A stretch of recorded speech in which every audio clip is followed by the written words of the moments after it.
네, 여러분 안녕하세요. 네, IT캠을 말씀을 드리는데요. 자, 좀 별로 그 안 좋은 건에 대한 재료 공시가 나왔죠. 감사 보고서가 지연이 됐다는 공시가 나왔단 말이에요. 실제로 이제 3월 30날이 주총이기 때문에 이 주총 일주일 전까지는 감사 보고서가 나와야 되는 겁니다. 근데 이게 나오지 못하면서 지연 공시가 나왔다는 겁니다. 자, 그럼 나와야 될 게 안 나오면은 우리가 물론 이제 감사 보고서가 정상적으로 나올 수도 있지만 지연 공시가 나왔다고 한다는 것은 그만큼 뭔가 문제가 있어서 지금 현재 감사 보고서가 늦게 나오는 거다. 이렇게 예상을 할 수밖에 없단 말이에요. 더군다나 IT캡이 최근에 실적이 그렇게 안 좋죠. 상장한 지 얼마 안 돼서 시비를 400억씩이나 발행했어요. 그죠? 뭐 300억 정도는 신규 공모할 때 돈이 들어왔을 텐데. 근데 그것도 모자라서 또 400억을 시비를 조달했다. 자, 그러면서 실적은 적자다. 그러면서 감사 보고서가 지연이 됐다. 자, 이거는 연결고리가 좀 있을 수도 있는 부분일 수도 있습니다. 물론 이제 정상적으로 감사 보고서가 나왔으면 좋겠어요. 근데 우리가 일단 그 여러 가지의 가능성을 예상을 한번 해봐야 되잖아요. 그래서 거기에 대해서 제가 자세하게 말씀을 올리도록 하겠습니다. 네. 그리고 영상의 끄트머리에서는 제가 액티브 종목을 새로 편입할 종목을 말씀을 드릴 거예요. 참고하셨으면 좋겠습니다. 대박 한번 내보시고요. IT캠 먼저 말씀을 드릴게요. 여하튼 제가 끝까지 추적해서 여러분들께 좋은 정보를 드릴 겁니다. 구독, 좋아요, 알림 설정으로 많이 성원해 주시고요. 그리고 이게 지금 영상이기 때문에 좀 시차가 발생한단 말이에요.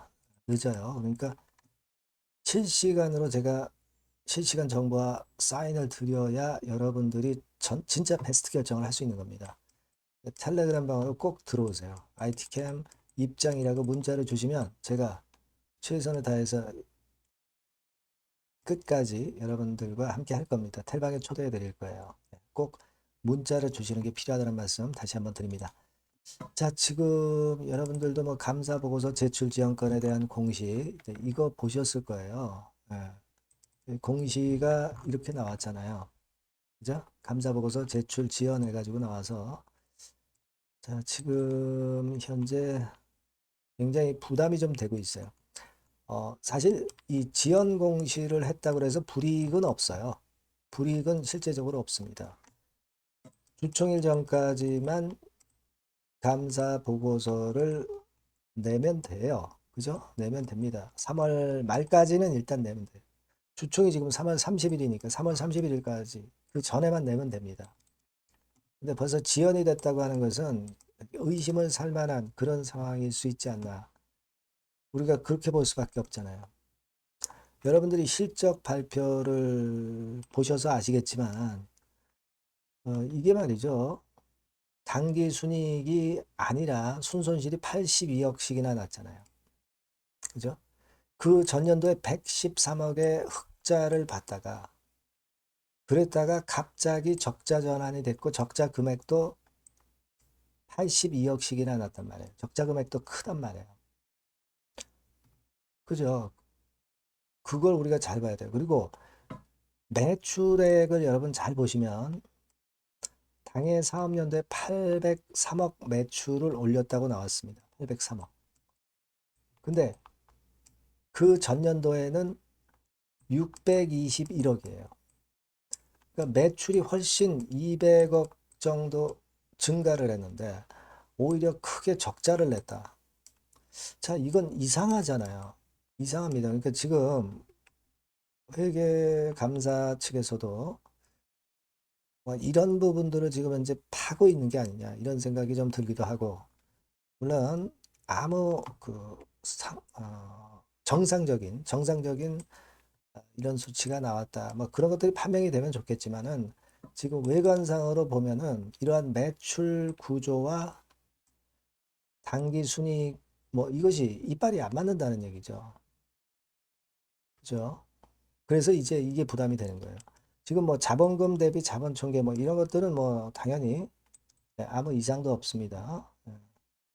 자, 여기 그리고 변동 요인을 보시면 수주 증가로 매출이 확대됐다. 근데 신규 공장 증설에 따른 비용이 증가가 됐다.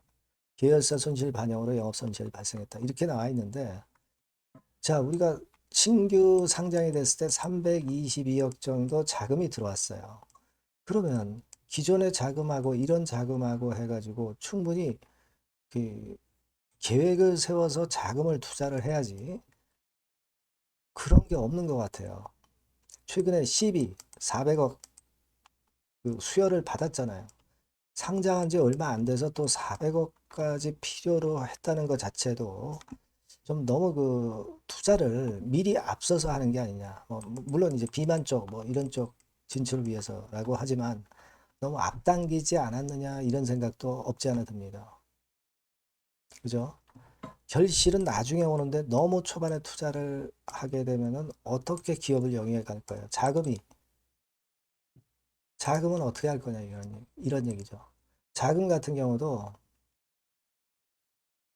이게 지금 감사 보고서가 안 나왔기 때문에 작년 3분기 기준으로 한번 우리가 볼 필요가 있는데, 자, 여기 보시는 바와 같이 이제 유동자산하고 유동부채하고 거의 엇비슷해서 현금이 그럼 많이 있어야 되는데 조금 그렇죠? 현금성 자산하고 그 기타 유동자산하고 합해봐야 100억이 간신히 됩니다. 그 상장할 때 받은 거 그거는 벌써 투자하느라고 다 써버린 거고 100억만 남아있다 이거예요. 자, 기업이 자금을 자꾸 써야 되는데 이거 어떻게 감당하려고 그러는 건지 모르겠어요. 일단 뭐 이런 건에 대한 부분을 우리가 생각을 안 할 수가 없다. 이거 말씀을 드리고 싶고요. 그리고 물론 이제 뭐 유수의 타임폴리어라든가 자산운용이라든가 막 이런 데서 돈이 거의 한 60% 들어왔죠. 얘네가 한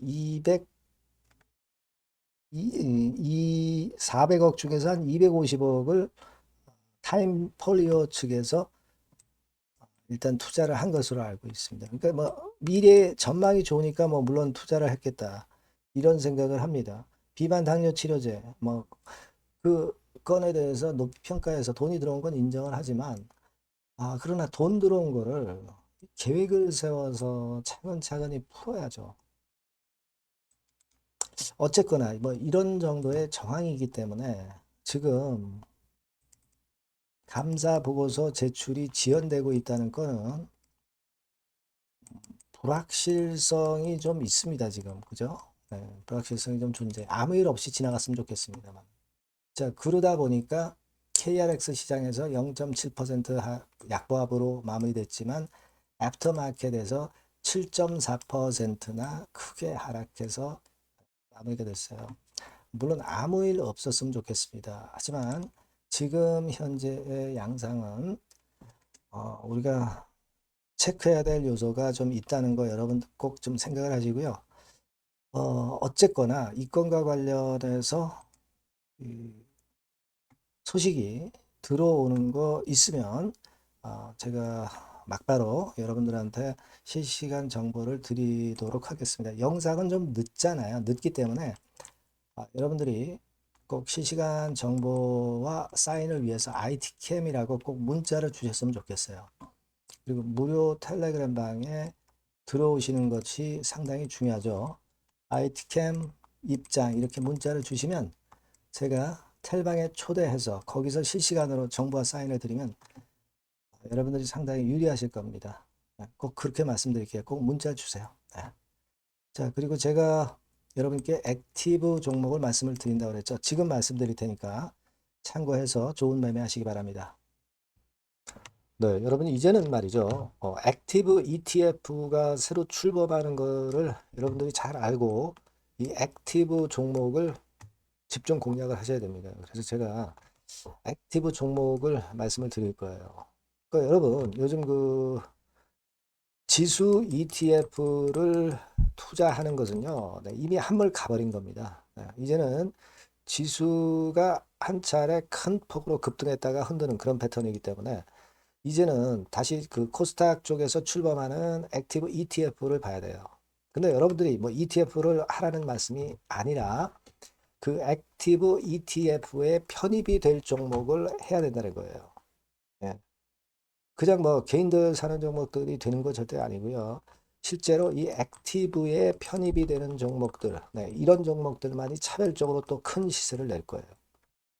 물론 여러분 코스닥 쪽 액티브 쪽 ETF가 새로 출범하는 겁니다, 여러분. 그걸 여러분들이 주목을 하실 필요가 있다. 그래서 여기에 대한 말씀을 제가 드리려고 해요. 그래서 삼성하고 타임폴리오 쪽에서 먼저 이제 시작을 하는데 시작을 할 따름이고 이걸로 그냥 끝이 아니라 계속 연이어질 수 있다는 부분들을 여러분들이 생각하셔야 됩니다. 그러니까 결국 이제 이 기관에서 만드는 이 기관에서 만지는 종목들만 될 수밖에 없는 그런 패턴이 될 가능성이 높다는 거죠. 아마 기사들을 통해서 어느 정도 여러분들이 감 잡고 계실 겁니다. 그거거든요. 그래서 우리가 이 액티브 종목을 해야 된다. 이걸 우리가 공략을 해야 된다. 이 말씀을 좀 드리고 싶은 거예요. 네. 다시 말씀드리지만 지수 ETF 쪽 관련주들은 사실 한물 갔습니다. 이제는 진짜 그 종목들 중에서 액티브 자산운용 쪽들이 간택하는 종목들만 간다 이거예요. 그래서 여러분도 잘 아시겠지만 이제 삼성 액티브하고 타임폴리오부터 이제 시작이 되는데 이게 그냥 한 달 뭐 이렇게 해서 끝나는 게 아니라 계속 뭐 몇 달간 계속 이어질 거다라는 얘기죠. 네, 이 부분을 주목하셔야 돼요. 삼성에서는 예를 들면 코스닥 핵심 성장주에 집중 투자를 합니다. 어리버리한 종목들은 투자를 안 한단 말이에요. 그러니까 이런 쪽만 올라갈 거예요. 그리고 타임폴리오 같은 경우는 신성장 종목 이쪽을 주로 공략을 하는 거예요. 그겁니다, 여러분. 그래서 여기 그 제가 설명을 드렸지만은 국내 증시 역사상 최초입니다. 코스닥 비교지수 액티브 ETF가 등장하는 겁니다. 그러니까 기초 지수를 단순히 복제하지 않고, 그러니까 지수 쪽 ETF가 아니라는 얘기예요. 지수 쪽 ETF는 주로 이제 패시브라고 그러죠. 패시브. 펀드 매니저가 종목과 비중을 직접 결정을 하는 거니까 우리는 여기서 이 종목을 잡자 이거예요. 아시겠습니까? 시총 상위주에 대한 쏠림 현상 됐던 거는 이거는 지수 ETF예요. 그죠? 그러니까 종목별 차별화 장세 대응에 용이하다는 겁니다. 이걸 우리가 명확히 파악하고 대응을 하셔야 된다는 얘기예요. 그래서 여러분 여기 나와 있지만 액티브 ETF하고 패시브 ETF하고 비교를 하는 거 나와 있습니다만 패시브 ETF는 지수에 투자를 하는 거고 액티브 ETF는 종목에 투자를 하는 거다. 모든 종목 투자하는 게 아니라 엑기스 종목만 한다 이거예요. 그러니까 시장 지수 대비해서 초과 수익 날 가능성이 상당히 높고 운용력이 종목과 비중을 직접 선택하는 거다 이런 얘기죠. 예. 그리고 투자 전략은 수동적이 아니죠. 지수 추종하지 않기 때문에 능동적이고 시장 상황에 맞춰서 발빠른 대응이 가능하다. 그죠? 네, 이게 특징이에요. 그러니까 지금은 우리가 이 액티브 ETF에서 공략할 종목을 여러분들이 이제 선택해서 저하고 같이 하자는 얘기입니다. 그죠? 그거예요, 논점은. 거기에 바로 포인트가 있다. 이렇게 말씀을 좀 드리고 싶은 거고요. 자, 여기 보시는 바와 같이 자산운용사가 그 삼성과 타임 이후에도 계속 줄지어 출범해요. 하나자산운용, 미래에셋, KB, 신한, 한국투자신탁운용 이런 식으로 출범합니다. 그러니까 선도 주자인 삼성이나 타임 같은 경우가 분명히 이제 상당히 고무적인 좋은 결과를 만들어낼 거란 말이에요. 그렇게 되면서 이쪽으로 또 자금이 몰리는 겁니다, 여러분. 지수 ETF 쪽이 아니에요. 액티브 ETF 쪽으로 몰린다 이거예요. 자, 그렇기 때문에 이 건과 관련된 액티브 관련주를 제가 말씀을 드릴 거예요. 그게 뭐 한 종목으로 끝나는 게 아니라 지속적으로 말씀을 드릴 겁니다, 여러분. 그러니까 여러분들이 이 전번으로 액티브라고 꼭 문자를 주시면 아시겠죠? 뭐라고요? 액티브. 그죠? 능동적인 그런 뜻이죠. 액티브라고 문자를 주시면 제가 그 종목과 매수 타임과 매도 타임과 중간중간 AS까지 드릴 거예요. 액티브라고 꼭 문자 주셔서 이번에 한번 좋은 기회 한번 발견해 보시자고요. 네, 아시겠죠? 네, 감사합니다.